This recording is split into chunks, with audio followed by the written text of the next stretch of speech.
एका बँकेवर 2 वेळा दरोडा। अंबड MIDC मधील इंडियन बँकवर चोरट्याने केला हात साफ। नाशिकमध्ये अंबड MIDC परिसरात असलेले इंडियन बँक या शाखेवर गुरुवारी रात्री चोरट्याने गॅस कटरच्या सहाय्याने बँक फोडण्याचा प्रयत्न केला। सलग एका वर्षात 2 वेळा सदर बँक फोडण्याचा प्रयत्न झाल्याने परिसरात खळबळ माजली आहे।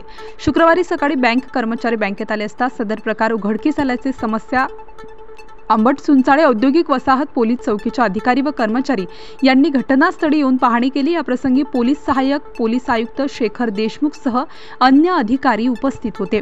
इंडस्ट्रियल इस्टेट इंडियन बँक ही जी ब्रँच आहे त्या ब्रँचची स्ट्रॉंग रूम फोडण्याचा प्रयत्न झाला आणि ज्याने तो केला त्याने इथे गॅस कटर आणलं होतं आणि बरोबर काही स्टील कटर घेऊन त्याने ते स्ट्रॉंग रूम फोडण्याचा प्रयत्न केला।